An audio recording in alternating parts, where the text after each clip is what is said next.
কাছাৰত ৱাকফ বিলৰ বিৰুদ্ধে হাজাৰ হাজাৰ লোক ওলাই আহিছে। ৱাকফ সংশোধনী বিলৰ বিৰুদ্ধে তীব্ৰ প্ৰতিবাদ সাব্যস্ত কৰে কাছাৰ জিলাৰ কাঠিগড়া আৰু বৰখনা সমষ্টিৰ লোকসকলে। আজি পুৱা 10 মান বজাত কান্দিগ্ৰাম জিপি অফিচৰ পৰা আৰম্ভ কৰি প্ৰায় 5 কিলোমিটাৰ পথ খোজকাঢ়ি বিলৰ বিৰুদ্ধে প্ৰতিবাদ সাব্যস্ত কৰে হাজাৰ হাজাৰ লোকে। বিহাৰ আৰক্ষীয়ে বহু বাধা নিষেধ কৰিছিল যদিও প্ৰতিবাদীসকলে আৰু আগবাঢ়ি গৈছে। এফালে প্ৰতিবাদৰ খবৰ পাই কাঠিগড়াৰ চক্ৰ বিষয়াজন সেই স্থানত উপস্থিত হয়। প্ৰতিবাদকাৰীসকলে মোহনপুৰ বজাৰত উপস্থিত হৈ প্ৰতিবাদ আৰম্ভ কৰে। বিশাল আৰক্ষীৰ দল সেই স্থানত উপস্থিত হৈছিল। প্ৰতিবাদকাৰীসকলে ৱাকফ সংশোধনী বিলৰ বিৰুদ্ধে দাবী জনায়। কাঠিগড়া চক্ৰ অধিকাৰীৰ হাতত এখন স্মাৰকপত্ৰ তুলি দি পৰৱৰ্তী সময়ত কাছাৰৰ আৰক্ষী অধীক্ষক নুমাল মাহাত্তা মোহনপুৰ বজাৰত উপস্থিত হোৱাৰ পিছত পৰিস্থিতি শান্ত হৈ পৰে। ব্যুৰো ৰিপৰ্ট, অৰুণোদয় আসাম। আমাদের আন্দোলন চলবে।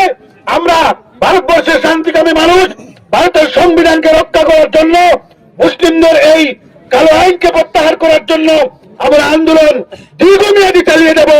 আমরা প্রয়োজনে এই বাড়িতে আমরা স্বাধীন করতে রক্ত দিয়েছিলাম। আমাদেরকে সার্টিফিকেট দেওয়ার কোনো প্রয়োজন নেই।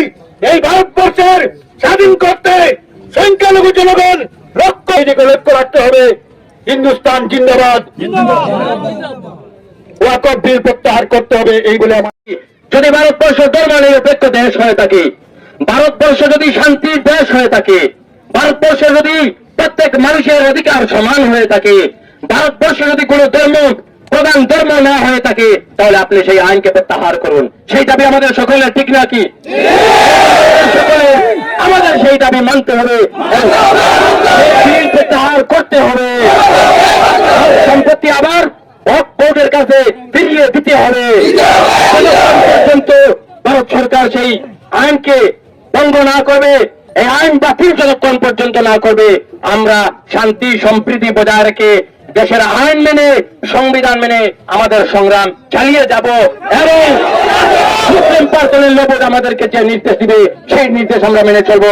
সংগ্রামের সাথী বন্ধুগণ, যতক্ষণ পর্যন্ত এই আইন বাতিল করা না হবে ততক্ষণ পর্যন্ত আপনারা এই আন্দোলন থেকে পিছপা হবেন না। যতক্ষণ পর্যন্ত সেই বিল বাতিল না করা হবে ততক্ষণ পর্যন্ত আমরা আমাদের সংগ্রাম, আমরা আমাদের দাবি চালিয়ে যাব।